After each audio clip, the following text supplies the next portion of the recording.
The only thing stopping you from achieving the success that you say you want are your actions that you do every single day. Today, we're going to talk about just that. Actions, baby. Welcome to Car Talk, where I give you my 20 years of experience on my 20-minute drive to work. Why do some salespeople fail? Why others are kind of just average?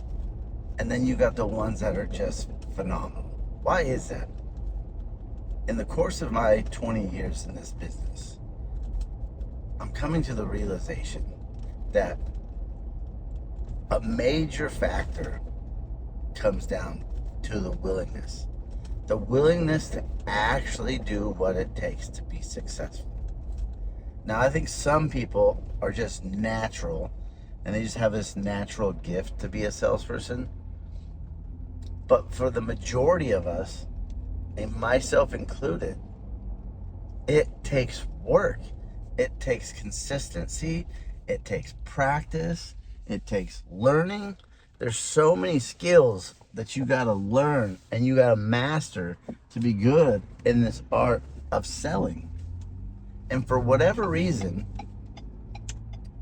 most just aren't willing to do it. Most don't even attempt to try.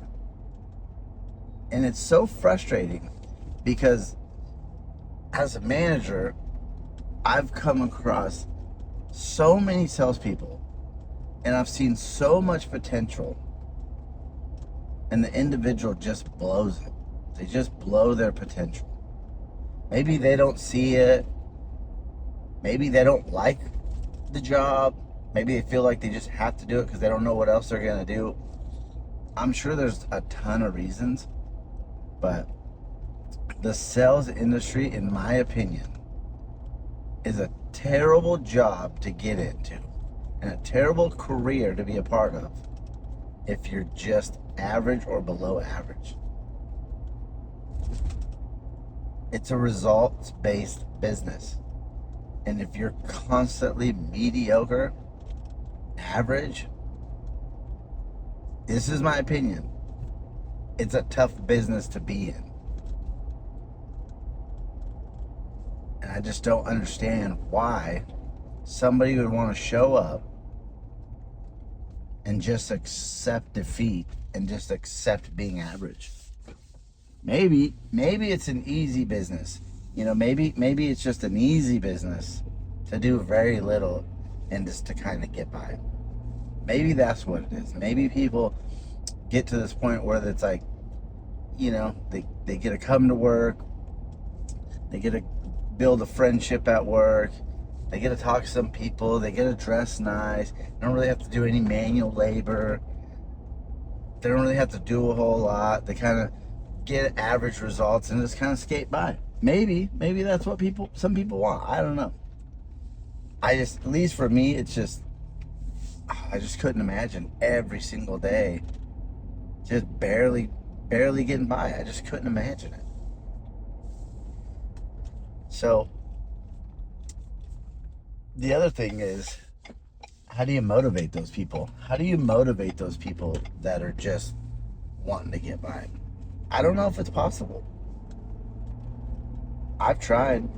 I try everything. I just don't know if it's possible. Maybe it is.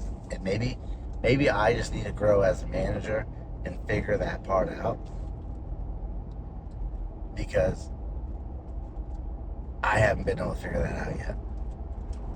You know, and I know there's some redundant tasks and there's a lot of rejection in sales and it takes thick skin to do what we have to do sometimes. You know, you have a customer walks through the door, you go to talk to the customer's rude to you, and they're not giving you any information, and you spend 30 minutes with them, and you basically goes nowhere. And after that customer leaves, you get a phone call. You answer the phone call, and the phone call goes terrible. And so then you kind of sit at your desk, you're like, oh my Lord, man, these first two customers just not nice to me, it didn't go well. Then you look at your CRM, you know, where you got to follow up with your customers, and you look down and you got 30, 40, whatever it is, tasks that you have to complete. Then you pull up the first task and you're like, oh, I've already tried to reach out to this person. They never answered my phone call. They don't even get back to the email. Why even send that message? And the next thing you know, an hour and a half goes by and you're just sitting there doing nothing. And then the next customer walks in and your manager tells you to go talk to them. And you do a terrible job with that person as well. And the cycle kind of repeats. And then here every once in a while you fall into one and you make a sale and it goes easy and you feel decent about it. But why would you not, if you have the ability and you have the tools, why would you not actually want to get better? You're at the dealership for, let's just say, 8 hours. Let's just say 8 hours, okay? Let's just say you're at a place that doesn't expect you to work 10, 12 hours, okay? You're only there for the normal 8 hours. You show up, and there's a bunch of YouTube videos that you can watch. If you're not that great on the phone, why would you not go to YouTube and type in phone skills, sales, training, phone skills, whatever it is, and watch a video or 2 videos every single day to improve your sales skills? You could go online and find a phone script that is free and explains to you how to better your chances when taking a sales phone call. You could go on YouTube, you could find the steps to the sale and how to master the steps of the sale. You can find objection training if you're having a hard time coming over with objections. If you're not that good at follow-up and you don't know what to say, you can pull up ChatGPT for free and it'll give you suggestions on how to follow up with customers.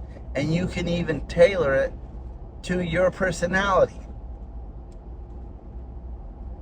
All of this just takes effort on your part. Just takes effort. And most people won't do it. I don't understand it. It drives me crazy. It drives me crazy to watch somebody that has potential to not even try to unleash the potential.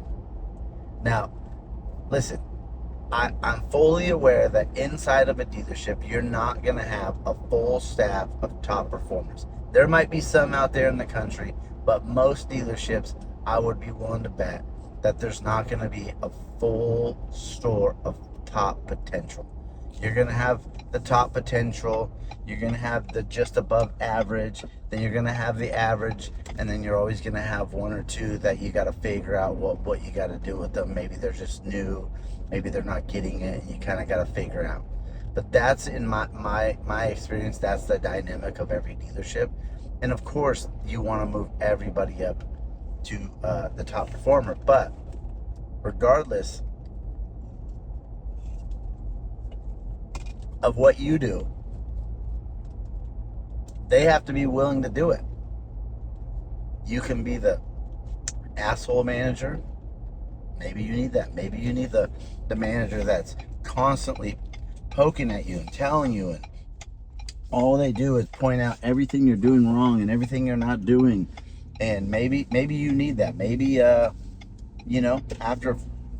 3-6 months of that constant push on you, it'll click, or you'll quit. Maybe that's why some managers do that, because they're just trying to blow you out. Maybe they're just like, hey, I'm going to constantly push on you 24/7. You're either going to get it or you're going to get out. Your choice. Then you got the managers who just don't do nothing, who just accept the way it is. They don't do nothing. I would highly doubt that you need that manager if you're not motivated yourself. Then you got the other managers who are just there and they're trying everything in their power to help you out. It's the kind of manager that I am. I'm just here to help you. Do whatever it takes. Change my ways. change my approach, help you in the situation, coach you through the phone calls, coach you through the follow-up texting with the customer, just always there for you. But unless you're willing to do it yourself and actually care enough to figure it out, you're wasting my time, you're wasting everybody's time, including your own. Including your own. Just so frustrating. The potential's there for you. I barely graduated high school. Not the best speaker, not the best writer. Can't spell that great. And I became a really decent salesperson. All because of one thing. All because of one thing. Hustle over talent. That's how I did it. That's how I did it. I was just willing to outwork every single person. And when everybody else was fucking off and playing around, I would learn product knowledge. I never got to go to a sales seminar. They never sent me there. I asked numerous times. I didn't get sent. Other people got sent. They would bring back the training material. I would find it in the bottom of the drawer. I'd pick it up, I'd take it home, and I would study it like a playbook. And I friggin' figured it out over and over and over and over again. And every single time I failed, I would walk away and I would tell myself, why'd you mess that up? What did you do to mess that deal up? And then I would have a conversation with myself. I would go over 2 or 3 things that I totally messed up. And then I would go, okay, I know what to do. I've read that in the book and I've trained on that and I know exactly what to do next time. This is what I do next time. And then I would tell myself 1 or 2 things. Hey, man, you did this really well. And I would build upon it every single time. When I didn't want to make a phone call, I slid my chair out from my desk and I stood up. Because somebody told me if you're standing up, you naturally have more energy and you're more excited on the phone if you're just standing up. So I'd move my chair away and I'd just stand up on the showroom floor and just make phone calls. And I didn't care if I looked like an idiot. It didn't matter to me. Because I wanted to be the best version of myself. It wasn't about selling one more car. It was about, if I'm going to be there at work, I'm going to maximize the results that I'm there. And especially now that I'm older and I got family. Are you kidding me? We're gonna take time away from our family. Go to the dealership and don't do shit? No, not happening. That's not what I'm doing. I'm showing up and I'm still outworking everybody. Because if I have to be away from my family, I'm going to have something to show for it. Okay? So I don't know what you need. I don't know what you personally need to get motivated. That's on you. You got to figure that out. You have to figure out what it takes for you to get motivated. And if you're at the wrong store and you have the wrong manager, then go find a different one. If you think that this sales career is for you, go find a different store. But chances are, even if you have the wrong manager, you can still make it. Some of the managers I had, we clashed. The personalities clashed. I didn't need somebody over taught me 24/7, pointing and telling me what to do every single day and telling me where I messed up. No, all I wanted was their help. Because I actually did want to get better. So I wanted their help, but some of the managers didn't choose to go that route. But I stuck with it.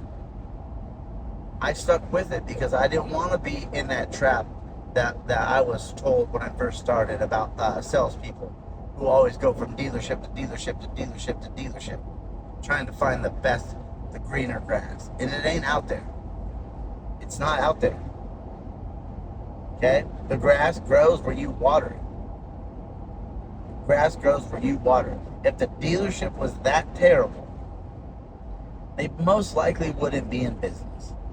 Maybe you got unlucky and maybe you're at the dealership that is falling apart and that's about to go out of business. Maybe. but I highly doubt it. Not in 2025. Most of these dealerships, they know what they're doing. They've been in business for a while. Okay? It's you. You're the problem. You got to figure it out. And if you don't want to, you just want to be average, go have that conversation with your manager. Let them know. Be honest. Hey, I'm not really willing to invest everything I got to invest to actually further myself and further my career. And I'm just okay being at the middle of the pack. So I wanted to have a conversation with you to see if you're okay with me just being the average salesperson, showing up every day with a good attitude, not creating any drama, doing somewhat of what's expected of me, and just producing average results. Are you okay with that? Because if you are, maybe you can stop spending time on me and trying to get me better, and then you can allocate more of your time to the other people that actually want to be better. Why don't you go have that conversation with your manager? That's the truth conversation. Why don't you go have that? Could you do it? Could you have that conversation with your manager? That'd be crazy. I couldn't imagine. But if that's the truth, have it with them. You never know. That manager might say, you know what, I appreciate that. I appreciate that you're actually having this conversation with me. And you know what? Yeah, I need a few average salespeople that just show up and are here for me. So I do need that, actually. Yeah, and I do appreciate you telling me to stop allocating my time to help you out because you ain't gonna absorb it and you ain't gonna apply it. So I actually appreciate that, because one of my duties and my responsibility as a manager is to allocate my time to you and help you get better. But if you're telling me you don't want to get better, then I appreciate that, because now I'm not going to feel guilty when I don't spend any time with you. That actually might go over okay. I couldn't imagine having that conversation, but it's better than you just sitting there and then you guys not talking about it, and then him or her just being frustrated at you because they don't know what the fuck's going on with you, and every time they try to help you out, it just doesn't seem to matter, and it just feels like everybody's wasting their time. So that might actually not be a bad conversation to have. This sales career has so much potential. You just need to unlock it. And you know what? It's not difficult. That's the craziest part. It's not difficult. It's really not. Once you figure it out, you gotta figure it out. You really do. I'll never forget the one thing that's really stuck in my mind on some sales training that I did. The guy said, selling cars is basically like a movie script. So you're the salesperson, you're the actor in the movie, and when you go to sell somebody a car, essentially you're putting on a movie. And you can rewrite that movie as many times as you want until it's the perfect movie. And once you got that perfect movie, you just play it every single time. And at the time, it did kind of sound stupid, but I was fully bought in.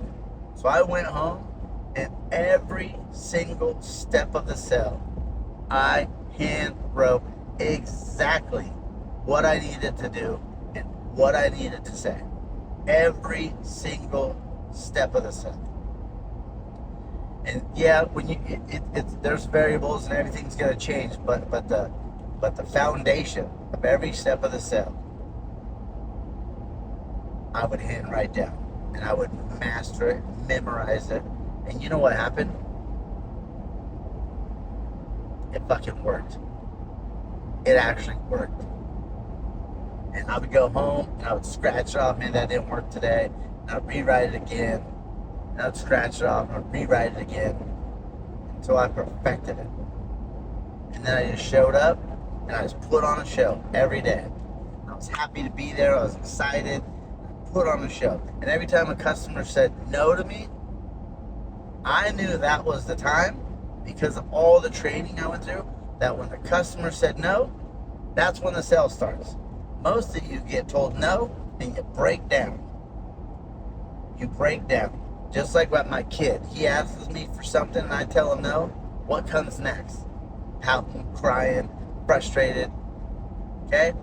We've been taught, and that's how we've been. You gotta, in your mind, you gotta flip that. When a customer tells you no, that's when it starts. So when a customer starts telling me no, let's smile. I don't know, maybe I look like a maniac because the customer's like, no. And I'm like, oh, awesome. Perfect, not a problem. Whatever it was, I didn't care because I knew that's when it started.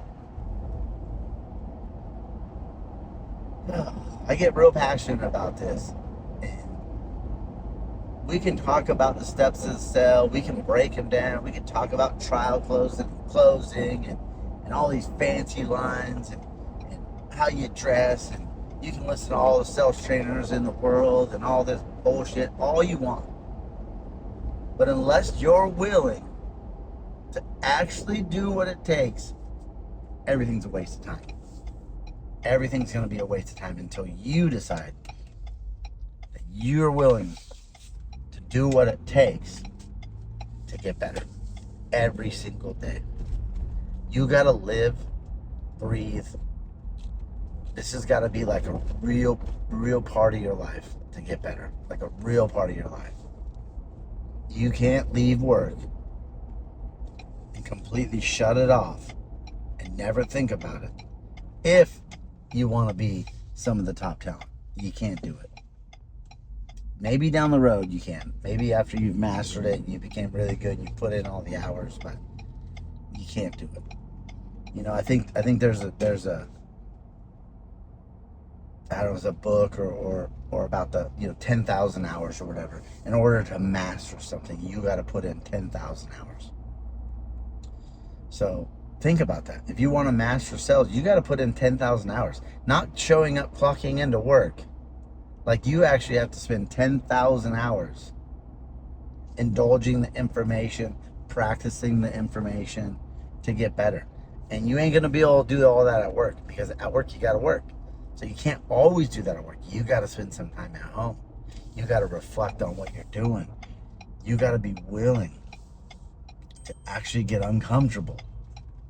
Maybe you're feeling, oh, I'm just not feeling the best today, Show up for work anyway. Stop calling in sick because you don't feel that great. Show up anyway. Stop.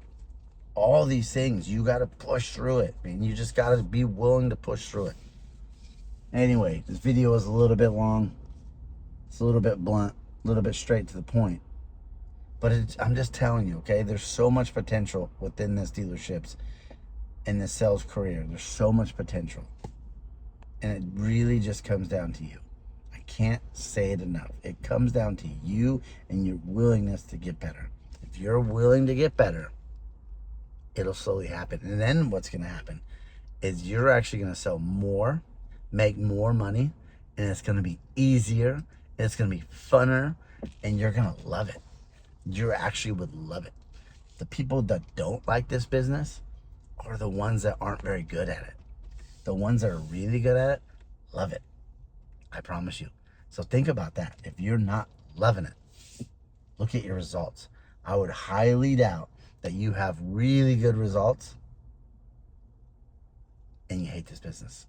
I would bet you that the mediocre results, that's why you hate this business. So I'm going to leave you with that. Have a great day. Have a great 4th of July. Share this video. Send it to somebody. People need to hear this. All right, guys. Stay positive and always hustle over talent.